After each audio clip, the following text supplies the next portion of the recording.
think everyone here is friends with Ross, but I always like to do that before, an event like a book reading. So here's his quick bio. Ross Benish is an author, journalist, and research analyst. As a journalist, he's written for many publications. I shortened the list, it is so long. It includes Esquire, The Wall Street Journal, Deadspin, Digiday, Rolling Stone, Omaha World Herald, Lincoln Journal Star, and his new favorite called Robot Butt. Everybody look it up. In addition, he's an analyst at eMarketer, where he writes in-depth reports for their subscribers, speaks at conferences, and frequently appears as a source in press outlets such as the New York Times, the Los Angeles Times, the Hollywood Reporter, and so many more. He's a big deal. He also has lots of experience with public speaking, and in recent years, he helped host industry events and gave a TEDx speech, which, I don't know, can you guys see his little figurine here? Proof. Ross is the author of 3 books. The first was The Sex Effect. It came out in April 2017. His second book was The Sex Weirdopedia, published in June 2019. And his third book, Rural Rebellion, debuted in 2021. And that is what we are all here to hear about. So Ross, handing it over to you. Well, thank you for that superb introduction, Rachel. And I'm impressed you listed so many names. I'm glad that Robot Butt got a shout out. I do appreciate Robot Butt. This is an event amongst friends at this point. So, grab your favorite beverage, relax. As you know, my favorite beverage is Orange High C from McDonald's, but there's no McDonald's in my neighborhood. And I didn't have time today because I was busy writing eMarketer reports to venture out to McDonald's. So I went to my grocery store hoping to get some Orange High C in a box, and they didn't have that either. They had Kool-Aid and they had Capri Sun. Kool-Aid, as you know, is from Nebraska, but I decided to go with Capri Sun because the Kool-Aid didn't have orange flavor. So I got orange Capri Sun, orange flavored juice cocktail. Not as good as Orange High C from McDonald's, but it'll do. So hope you all have your own drink. And with that, I will read my book, Rural Rebellion, How Nebraska Became a Republican Stronghold, published by the University Press of Kansas. This first part I'm going to read is going to be from the introduction. I'm going to read a little bit more of the more memoir-y parts because the parts with a ton of reporting can be a little bit dry to read out loud. Man, Chi-Chi looked gorgeous strutting down the ramp. Bright lipstick made red lips pop. A pink bandana accentuated dark, thick curls, and a blue dress with the hemline high enough above the knees to make your imagination run wild. Butler County, Nebraska would never witness another drag queen so magnificent. Chi-Chi was a character played by John Leguizamo in the 1995 movie To Wong Fu, Thanks for Everything, Julie Newmar. The movie was filmed about a 6-minute drive from my parents' house. As the area's heating and air conditioning repairman, my dad got called when Leguizamo's trailer had a malfunctioning unit. While my dad fixed the AC, he saw the movie stars Wesley Snipes, Swayze, and Leguizamo walk down the trailer and down a ramp wearing high heels and short skirts. The image burned in his mind. Leguizamo looked like a woman, my dad said. He was decent looking, actually. Snipes was the ugliest. God, he made an ugly woman. In case you haven't seen it, To Wong Fu is about New York City drag queens on a road trip to Hollywood for a pageant. On their way to California, the drag queens get stranded in a fictional Midwestern small town called Snydersville. They deal with the locals' ignorance of drag, take the town's women shopping for new clothes, and engage in other novelty plot twists that you'd expect from this sort of campy film. Snydersville is actually Loma, Nebraska, an unincorporated area of about 30-ish people that sits just outside my hometown. In Loma, there's a bar, a church, an old schoolhouse, a cemetery, and that's it. It's so rural that Loma makes Brainerd and its elitist roads feel like Los Angeles and Blade Runner. Driving through the town's dirt strip, there's just the one, gives a feeling of Walker, Texas Ranger meets the Great Depression. The Loma bar is a national treasure, and I have genuinely enjoyed drinking Boone's Farm in empty pastures and out near Loma, where we just had, pick up taillights guiding our way, and we, just sip those booze. But when my fiance visited Nebraska first time, I had to drive her up on a hill outside Loma, turn off the engine, roll down the windows, and watch fireflies dance in a ditch full of tall grass while we gaze at an orange moon and a sky full of stars that we normally can't see in the city. As much as I appreciate this place, it hasn't changed much since Tom Joad headed California way. People there still talk about the time that Leguizamo, Snipes, and Swayze stopped in town for the drag gig more than 25 years ago. When I say people, I am absolutely referencing myself in this. And it's not just in our memory that the movie remains alive. Several buildings, including the Catholic Church, received paint jobs, new wiring, and fixed up storefront from the movie's production, and they haven't been touched up since. A building made for the movie that says, "Welcome to Snydersville," still stands and is used by a family as a storage shed. In my closet back home, as in many people's closets in Butler County, a Loma Goes Hollywood t-shirt hangs there as a relic of a bygone era. Over the years, I've talked to many people who are extras for the movie or own land that was used in the filming. They're always eager to share their brief film experiences. My dad is no different, which is really amusing given his heteronormative views. If you don't know my dad, he's basically Hank Hill, which makes me a very awkward Bobby-like person. He's a farm guy. He's in his 70s. He's plain, straight, ordinary, blue collar, old fashioned. He never misses mass. His distaste for change is reflected in his loyalty for Bud Light. Whenever we go to a baseball game or a bar and Bud Light isn't served, he'll ask the waiter, "Can I get the closest thing to Bud Light?" And whatever she serves, his first thing he says after taking a sip is, "That ain't Bud Light." When Leguizamo, Swayze, and Snipes came to town dressed as women, people in Brainerd, like my dad, didn't obsess over their differences with their Hollywood visitors. Sure, the idea of two men marrying each other at the time would have been perceived as an abomination by most folks in Brainerd. But the movie's deviation from heterosexual norms was viewed as harmless, campy fun. Opportunists didn't use the movie to weaponize the anxiety that rural people have about gay rights. Fox News didn't yet exist, and there were no news publications stoking people's fears by turning Loma Goes Hollywood into Hollywood assaults small town values. Evangelical groups weren't picketing the movie sets. Talk radio hosts weren't propping it up as an example of liberals tainting the value of real Americans. There were no fringe online forums spreading conspiracies about the town or the actors, and the movie wasn't leveraged as an excuse for people to target gay individuals who lived in Nebraska. Everyone in Brainerd was just thrilled that famous people acknowledged their existence for a few minutes. And it'd be a stretch to say the philosophies of Tu Wong Fu were embraced throughout Butler County. There's a reason why gay kids from the area wait until college or later to come out. My hometown hasn't always been welcoming to others who are different. However, in this specific case, the outsiders presenting a different view on life were at least welcome and politely tolerated. And because the movie wasn't instantly tethered to a political issue or any identity issue, my dad and many others in Nebraska who are apt to vote against gay marriage fondly recall the time that drag queens delivered Loma its 15 minutes of fame. Rather than upset people, Tu Wong Fu is a source of nostalgia for Brainerd. And the only thing I can do when faced with this dissonance is smile that there exists a condition in small town Nebraska where cross-dressing has brought joy, not to mention a little renovation.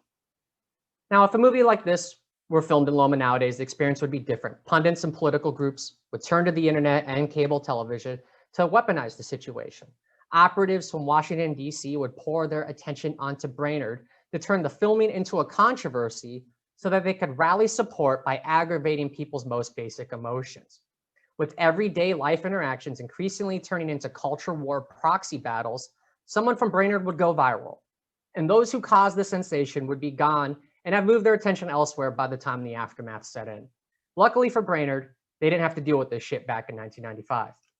What I find really intriguing about the making of Tu Wong Fu is that people from distinct parts of the country guided by dissimilar beliefs were able to respect each other's personal differences while being exposed to new experiences.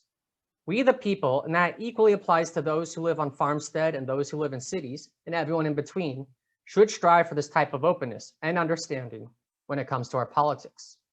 We have a very long way to go toward fulfilling this ideal, Like so many other states, Nebraska politics have become more extreme since Chi-Chi came to town. All right, and I'm going to read another section quick here. This one's a little bit more of a history lesson. It's from the second chapter called A Soccer Town, where I discuss immigration issues in Nebraska and how the Republican Party's rightward drift on that issue has had a huge political effect in my home state. But there's a Supreme Court case dating back to the 20s that has been really influential in the US legal system that originated in Nebraska. And I uncovered this in my research. I wrote an article about it for Smithsonian Magazine. And now I'll give you the gist of it as I summarized it in my book.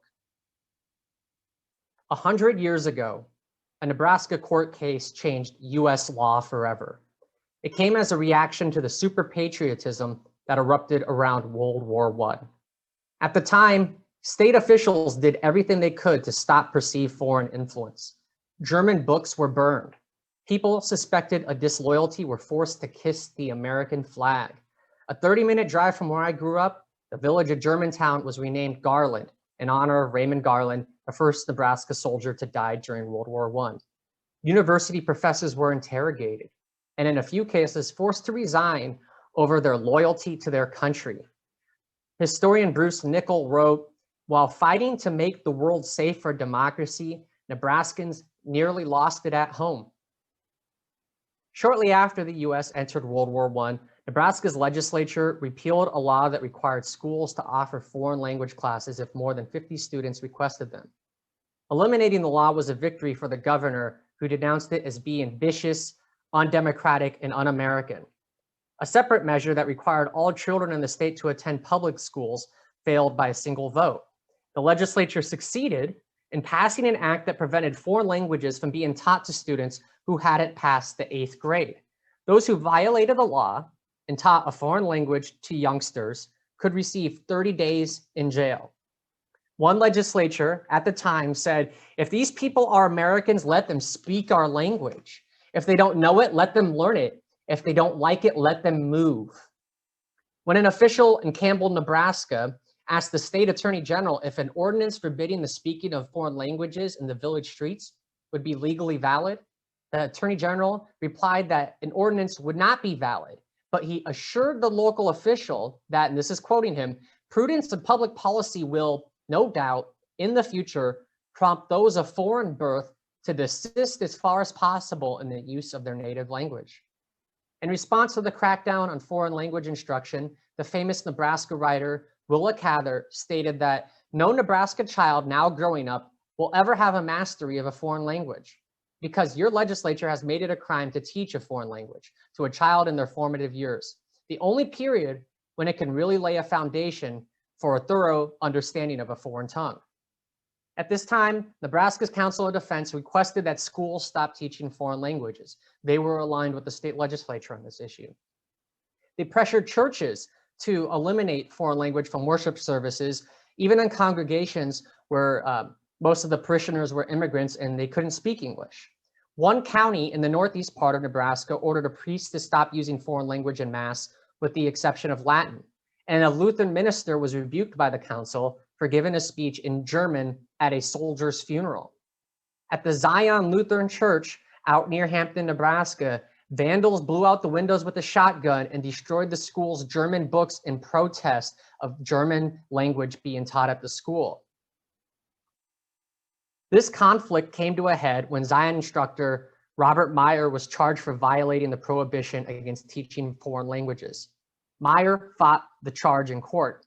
He faced many detractors, including the American Legion, which is the same organization where my family has held many birthday and graduation and anniversary events. And I have fond memories of the Legion because it sponsored the summer baseball league that was a cherished part of my childhood. But in an amicus brief at this time, the American Legion echoed today's Trump supporters, and it stated that we must eliminate every influence that tends to perpetuate foreign ideals and foreign languages. Meyer saw things differently. Meyer said, this is a question of principle. If I go to jail for doing what I know to be right, I go to jail. I shall not compromise what I know is not right. Meyer was convicted in county court for teaching German. He appealed his case, lost again in the Nebraska Supreme Court. Eventually, the case made it all the way to the US Supreme Court, where Meyer was represented by Arthur Mullen, who was a powerful Catholic lawyer who ran William Jennings Bryan's Nebraska campaign for president.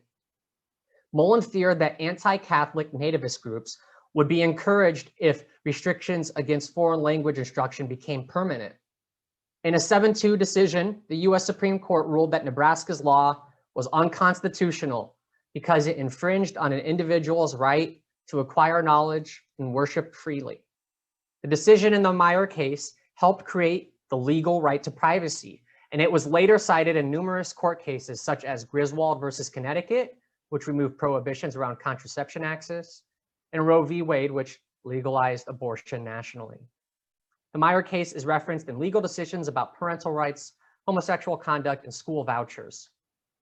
The legal scholar William Ross wrote that although the scope of the liberties recognized by the Meyer case is likely to continue to cause controversy, its ruling that the individual has certain fundamental rights which must be respected is likely to endure as long as the nation has citizens who are as willing to fight for their rights as courageously as a Nebraska schoolmaster did nearly a century ago. Now, some people will say that the anti-immigrant paranoia of the 19th and early 20th centuries is ancient history, and that it doesn't reflect today's affairs because we no longer rename towns because they sound too European or ban schools from teaching other languages. But I suspect that the distance between suspicion and paranoia is much shorter than most people think. The Republican Party that controls nearly all of Nebraska's political power officially wants to establish English as the state's official language. It aggregates fear of a foreign menace strawman by imposing in its platform the instruction of Sharia law in our education system. Despite the ruling in the Meyer case, Nebraska's state constitution still features a provision stating that English is the state's official language and must be used in the instruction of schools. Voters have overwhelmingly rejected efforts to redact this unenforceable clause. Frank Daly, the executive director of the Nebraska Accountability and Disclosure Commission, told me that there have been multiple attempts to remove it from our Constitution, but we're never able to get it done because it always gets caught up in the fervor of what's going on today. As of this writing, keep in mind, I've been working on this book for the last 3 years. Migrants are dying while in custody of our Border Patrol. Our policies are designed to tear undocumented immigrants away from their families, and immigrant children apprehended by Border Patrol have been held in cages. The people supporting the politicians who push these policies generally are the least likely to be affected by border crossings. That's why North Dakota passed the resolution supporting the border wall in Mexico, even though North Dakota is a state that touches Canada.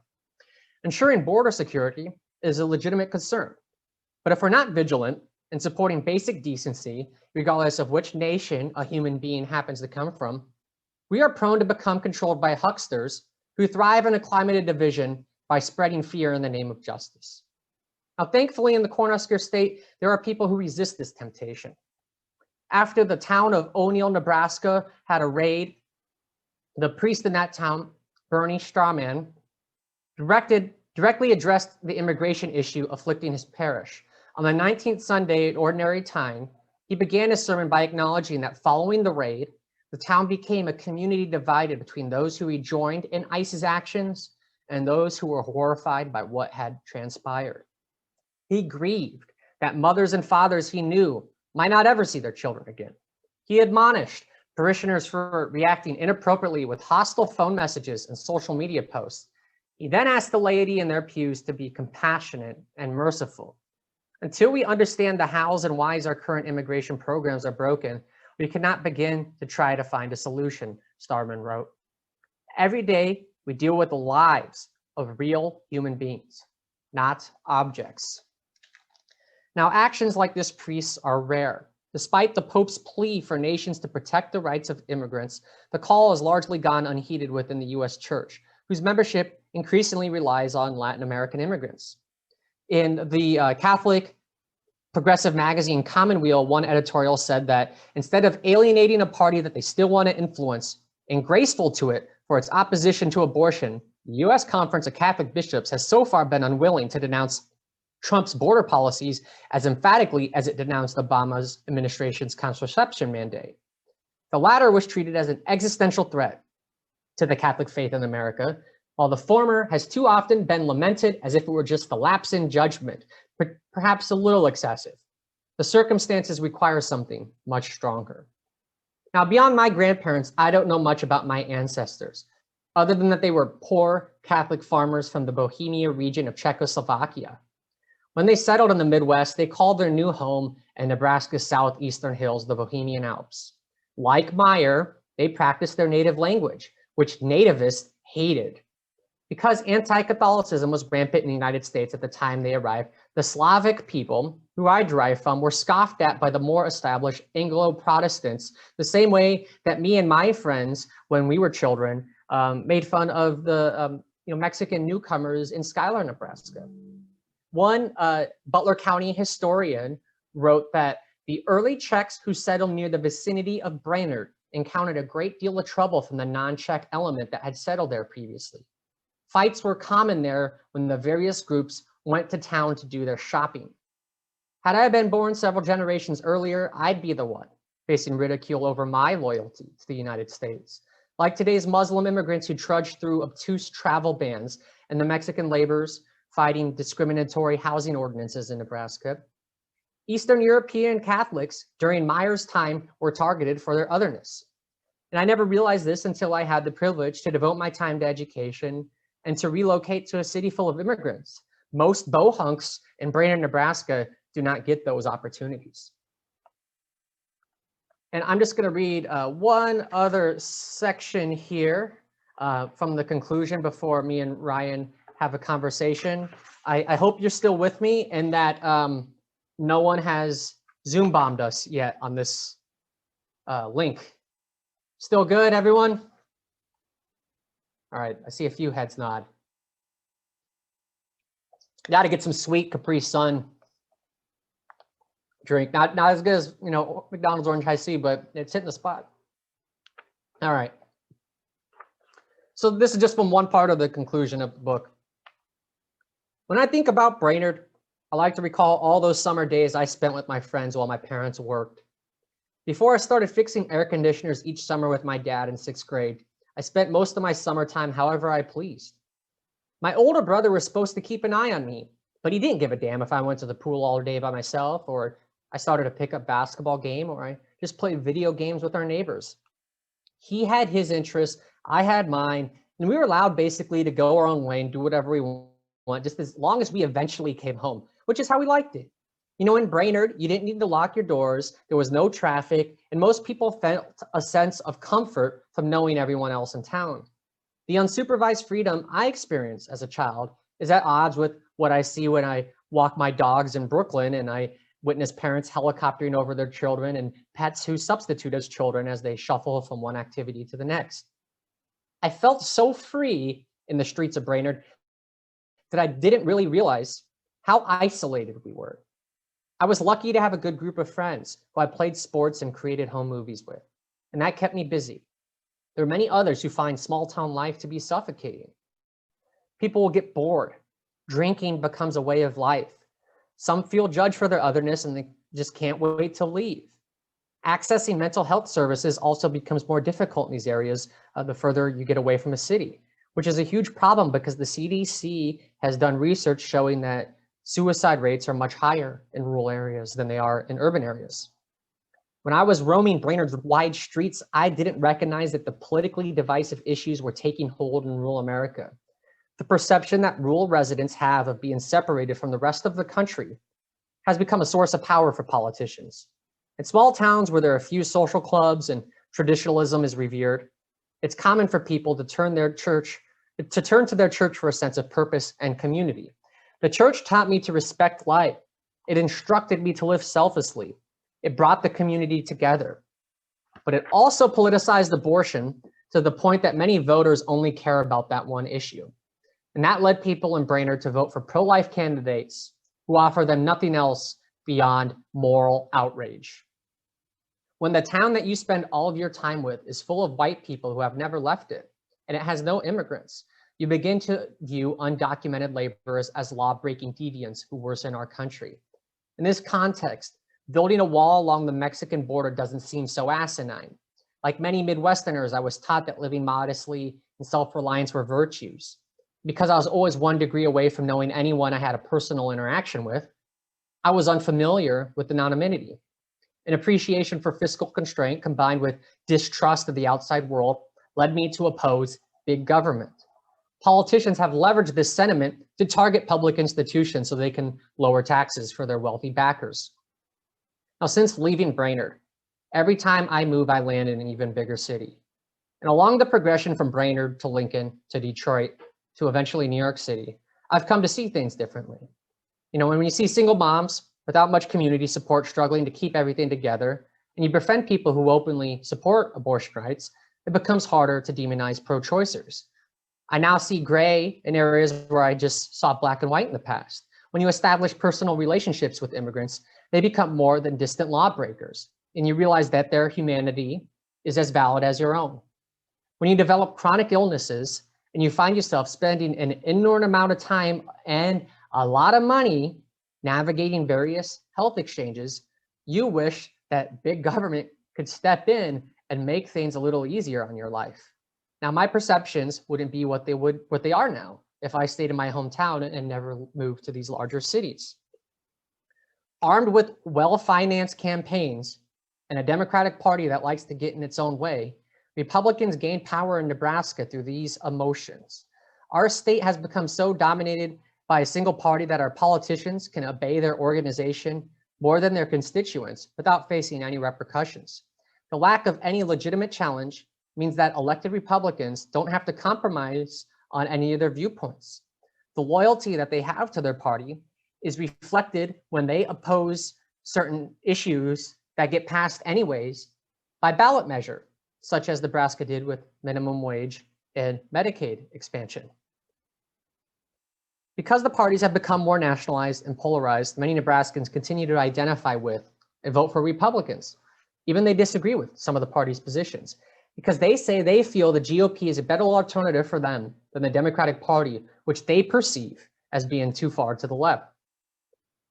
Where you live doesn't automatically pigeonhole you into a political affiliation. Now, I know liberals from back home near Brainerd who are the biggest hippies I've ever met, and I know some cultural conservatives here in New York City, but those are rare exceptions.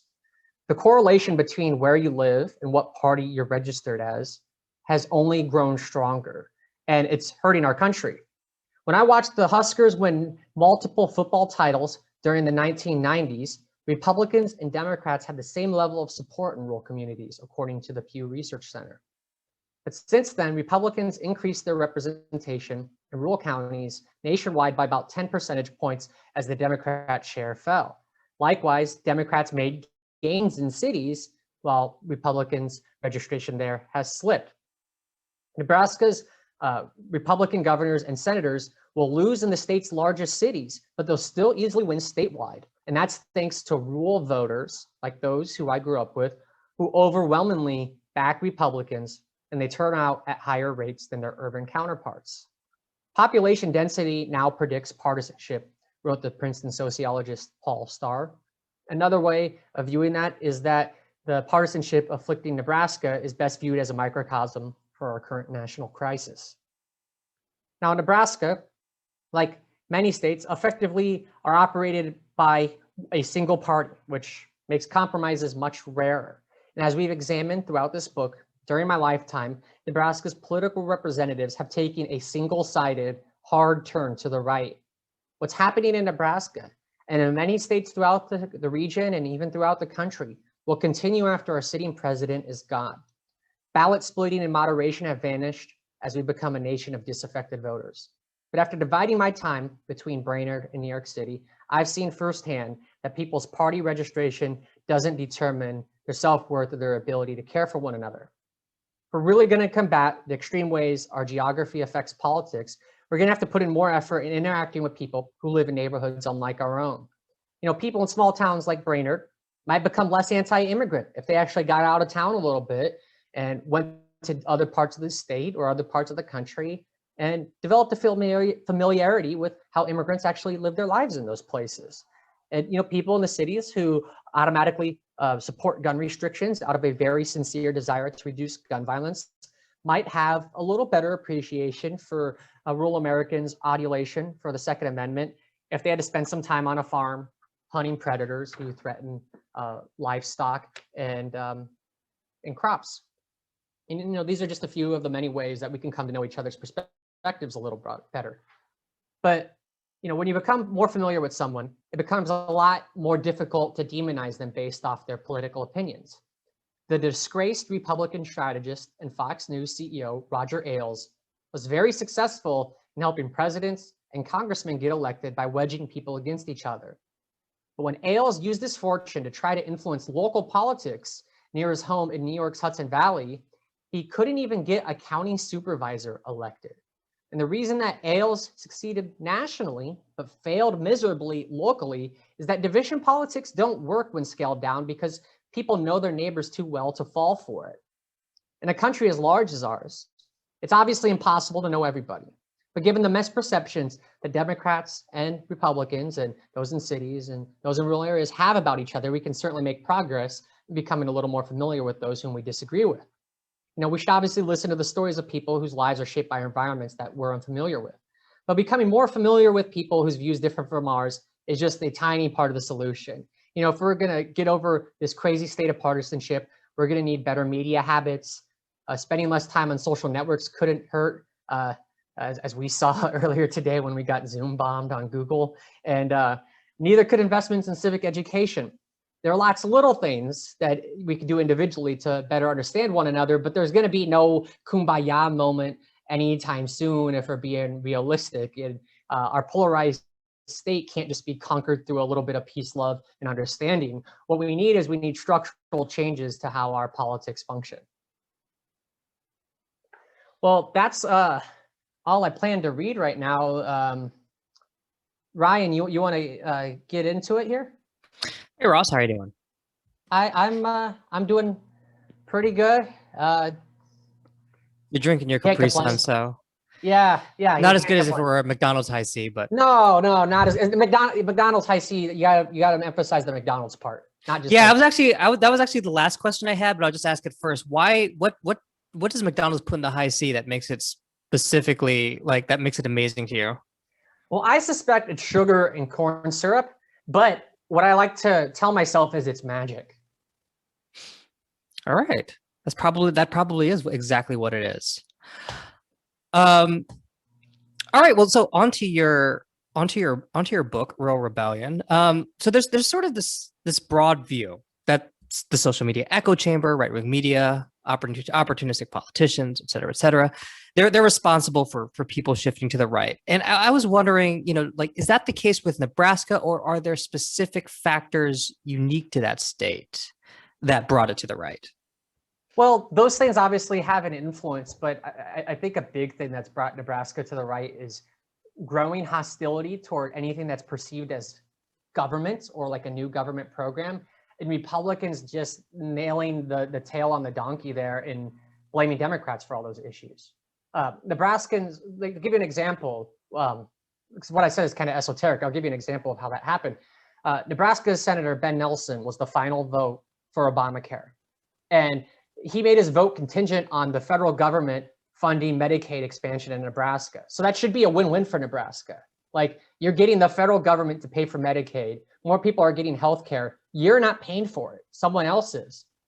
Instead, it was the end of his political career because he was targeted by Republicans as he's helping bring government into another area of our lives. And they whipped up everyone in a frenzy over this. It became known as the Cornhusker Kickback. And it was such an effective attack because people in these towns that have dwindled and see their prosperity decline, they're so skeptical that anyone is going to help them, even a program that's intended to, that if it's a new thing, they're just against it. Now, they like their public schools. They like public power because that's been in the years. But you try to implement a new thing and it just gets driven into the ground. And I see that now with the last candidate in Congress who supported the Green New Deal, kind of the same thing that happened. There's just this really anti-tax, anti-government viewpoint that the Republicans in that state have rode to glory on. How did that develop? You mentioned the growing hostility to new programs. Was that always the case, or was that something that developed in the state? And if it developed in the state, did it do so organically, or was it through, like a media push? Well, the state has always been a little hostile toward government programs. We voted to not join the United States the first time around because people thought it would increase taxes. This was back in the 1800s. And oh, Haley, to answer your question, yep, there'll be a Q&A after our talk with Ryan, for anyone who's curious. So we didn't want to join the Union. During the Great Depression, we became the only state in the US to have a single house legislature. We eliminated a whole house. We just have the unicameral. We don't have a Senate and a House because we're like, we want to lower taxes. We want to have less government spending. We're just going to eliminate half of our state lawmaking body. So I feel like it's been there in the past, but it wasn't an issue that was monopolized by Republicans. When I was growing up, even the Republicans in the state Senate and the Republicans, even some of the governors, they backed some government programs like immigration reform. They backed education, like they would raise taxes to increase funding to state schools. And the GOP nationally has just changed so much that they would attack those things today. And the national change of the GOP has this down trickle effect at the local level. This is what you're seeing now, is everything's being tarred and feathered no matter what the government program is, unless if it's ag supports. They have to be a socialist for the farmers, but anything else, gets thrown under the bridge. Was this transition kind of driven by national politicians, or I guess politicians with national recognition? I'm thinking like how Newt Gingrich really kind of established this sort of like do not negotiate with the Democrats, vibe within the Republican Party. Is that basically where it came from, or was it more? Yeah, I think we're like the national party is wagging us a little bit. I would say it's a national effect. And when the Republican Party became more Trumpy, the Nebraska Republican Party became more Trumpy. Our governor, Pete Ricketts, is the Trumpiest governor in the United States. They mimic the national party. And it's proven effective for them in the rural areas where I grew up in, even as the candidates have continued to get more extreme. Anecdotally, how did this transition manifest to you when you were growing up? Did you notice it at the time, or was there anything that you can kind of look back on now and you're like, oh yeah, that was a big shift? It's kind of looking back, not historical revisionism, but it's like a retrospective thing. Because when I was growing up, I didn't give a shit about politics. I just wanted to play football. I wanted to unsuccessfully woo women, and I wanted to play guitar and do, weird things that I got into. If I was going to meet someone at a party, I would have, even in college, I would have been talking about Husker football or a movie I saw on Netflix. I wasn't really that politically involved. So I was ignorant. I just thought, well, this is how the United States is. We're very conservative. That's normal. But when I've done research on it, you see, wow, that was a big shift that happened. And when I think about it, I do remember Tom Osborne was a heavy favorite to win the governor's office in Nebraska in 2006. He won 3 national titles for us as a football coach, so he was legendary. Then he became a congressman.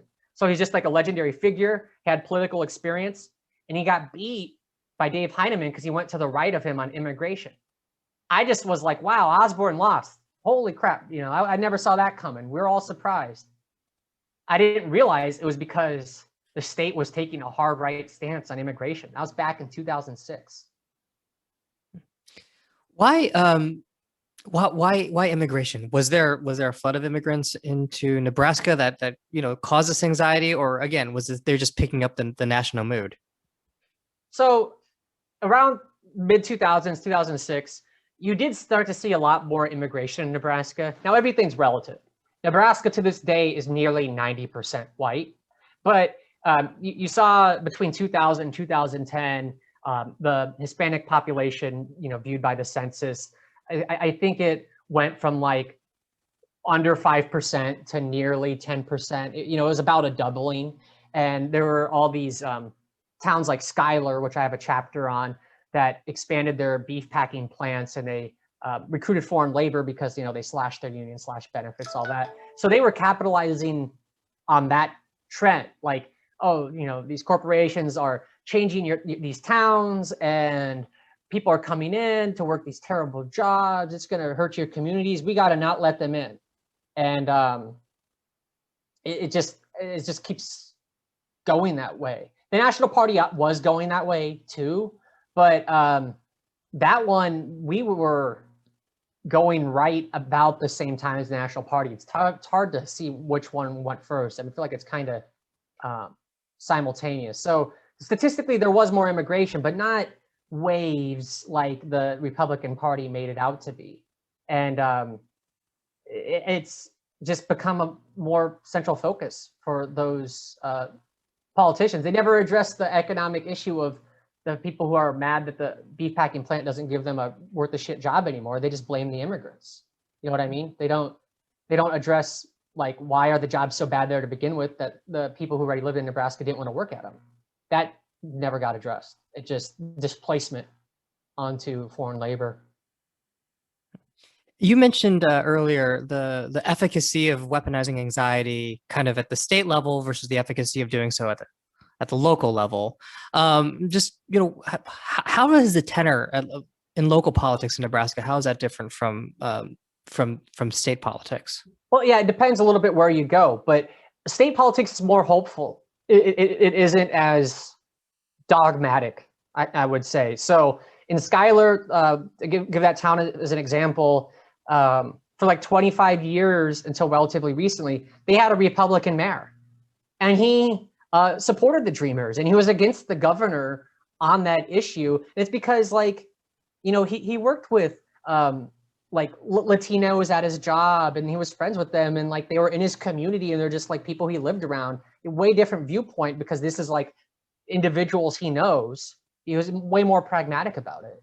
At the state level, those towns that, the ones that have had the beef packing plants, they're all used as political fodder. And, then they turn out the vote in areas that aren't affected by it, like Brainerd, where I'm at. My town is like 99% white. For God's sakes, they should be welcoming any human being who lives there, but they still are like gonna, be so strong against illegal immigration. Meanwhile, our school like continues to shrink, and we're already a consolidated school that consolidated with another school about 8 years ago. But we're not in the community like that Schuyler mayor is. And so I think the message resonates better from those state politicians, like in Brainerd, than it does, in Madison or South Sioux City, where people are living there and they're like, well, this is fine. Like, this isn't the menace you're making it out to be. So we're at 8:53. Maybe I'll ask one more question, then open it up to Q&A. Does that sound good, or do you want me just to keep going? Good. No, that's all right. So what surprised you the most as you did your research for this book? Did your initial assumptions match what you discovered? Yeah, I would say for the most part. But by the time I started to do the book, what surprised me is seeing how far right Nebraska really did fall once I got into the idea of writing about this stuff. But between book proposal and finishing the book, I guess the most surprising thing is just how different the Republican state lawmakers who recently exited state politics talk about stuff differently compared to the ones who are currently in it. It's like two different parties. Talking to I know I interviewed guys who were in Congress, once who were speakers of the legislature, and just hearing them talk. These are not liberal guys. These are Republicans who were speakers of the legislature at 2004. They seem far left compared to the Republicans who I interviewed for the book who are in office now. It's just like that dramatic of shift in that one party in 15 years. That I expected it a little bit, not quite as much as what I actually got. Well, let's open up to Q&A. How do you want to do this? Do you want to just plug it into the chat and I can, or is there a hand raise feature where you can where people can I just? guess plug into the chat, or someone could just scream and unmute if they want to. I'm flexible.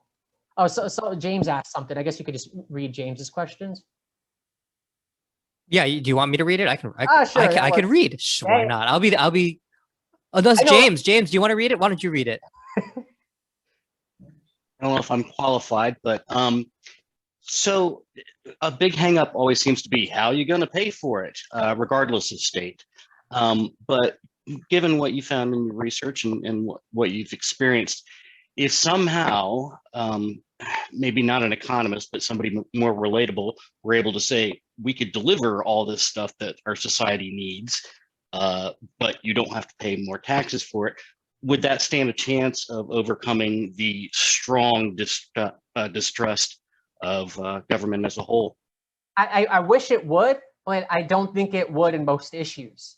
Like, I could see it working in some cases where the government is already pretty active, like with public power in Nebraska or public education.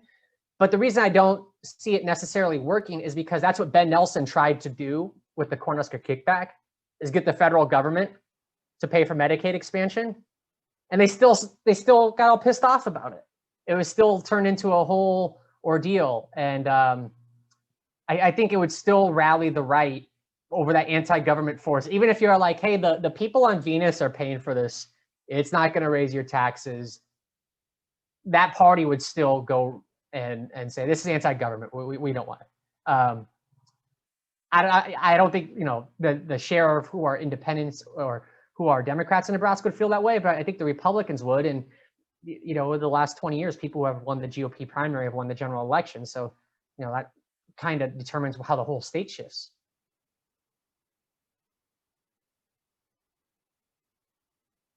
Looks like Blake has a question. Yeah, I don't have anything else to add other than the question, though. So that's it. Okay, well, I guess I can read it just because it's being recorded and people are like, what is the question? Blake asked, how did you approach weaving the autobiographical aspects of the book into the research? I don't even know if I did a great job of it. This is probably the thing that was the most challenging, was the structure. When you're combining several genres, at times I felt like I was too memoir driven and I didn't have much of substance beyond my life stories. At other times I felt like all I'm doing is, writing a long magazine article. There isn't, anything super unique to me individually about it in this book. And that was a real struggle by chapter, because some issues were very autobiographical. Chapter on healthcare, very autobiographical chapter, because I've had all these illnesses. I have a chapter in the state legislature, very little of it's autobiography, because how the hell do I personalize a building where people make laws that, for most of my life, I didn't care too much about. But basically what I did is I wrote the autobiographical parts kind of as they came to me separately. And I would do the research parts the same way I approached like magazine or online journalism writing.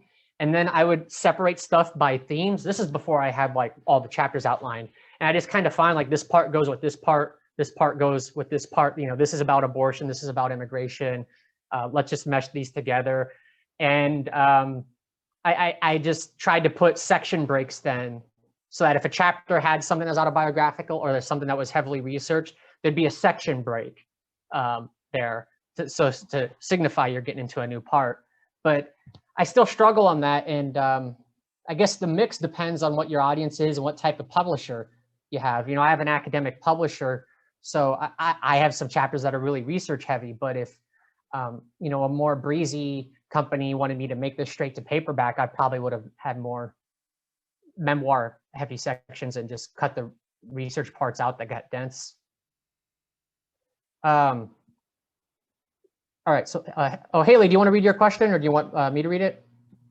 I can read it. Or Max can read it? Sure.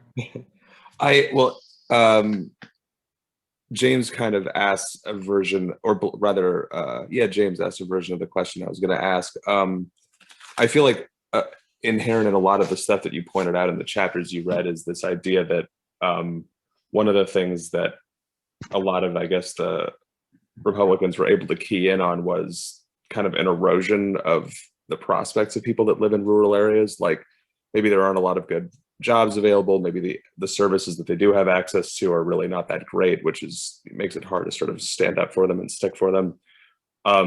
But the kind of scope of money that's being proposed to be invested in lots of communities across America, including rural ones, in this coming legislation, like, potentially a transformative access to, high-speed internet, tons of infrastructure projects, tons of direct investment into families. Like one thing that's part of one of these bills is basically like direct money put into the pockets of everybody that has a child that's under the age of 18 years old. Like, do you see that potentially, kind of breaking this fever at all, or at least sort of slowing it down? Or do you think that there's sort of such an entrenched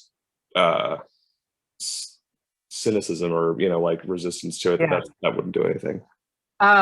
Well, I do think so. About the broadband issue, I do think that there would be actual support for government spending on broadband. It's something people are pretty familiar with already, and they get it in other areas. That's probably one exception, and that would be an exception to what I told James about the government spending on other issues. However, I believe in general it'll be opposed by Nebraska office holders, and especially because the bill is coming from a Democratic president. If Trump did the same damn thing, they'd probably try to get behind it. But just this week, Nebraska Governor Pete Ricketts opposed the Willa Cather Foundation trying to set up this like historic district. Not like a national park, I don't have the right terminology, but they basically tried to designate an area in Nebraska as this like landmark area. And he's like, oh, that's going to give federal government control of it. We don't want that. It wasn't going to cost the state of Nebraska anything. They're trying to create an area to bring people in and use the name of Willa Cather to do so. And he's like, oh, federal control, I have to oppose it. And I think he would do the same with a lot of these projects. Exception would be infrastructure. Oh, and another government thing that I feel like is that is supported is the military. So they could jump another $1 trillion in the military, and I don't think Nebraskans would oppose it. But these other things that are proposed, I expect our governor to not go along with it. And I selfishly asked a second question, which is about like kind of the media landscape in Nebraska. I don't really know anything about what it's like there, but I'm wondering if you feel like kind of the media choices available to people from a local news standpoint at all influence the shift that you're describing. Like, well, there's been a lot of, it's the same throughout the country, been a lot of consolidation of papers. So Nebraska basically is operated by a monopoly in the media sphere. Like all the biggest papers are owned by the enterprises. And that wasn't the case when I was growing up. But as those papers have struggled, they've all come under ownership of Lee, which has gone bankrupt already in the past, and I'm sure is struggling financially well. And they keep gutting reporters.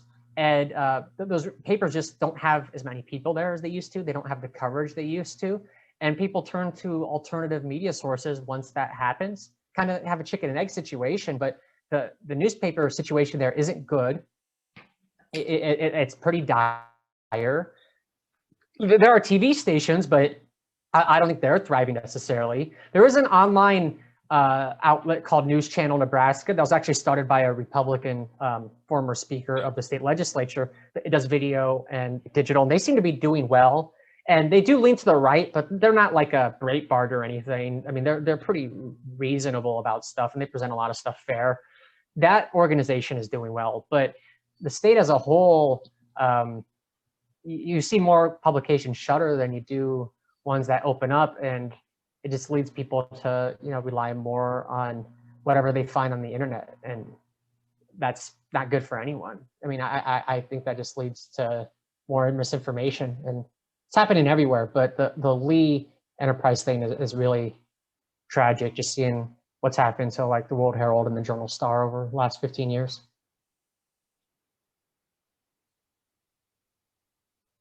Does anyone else have any other questions?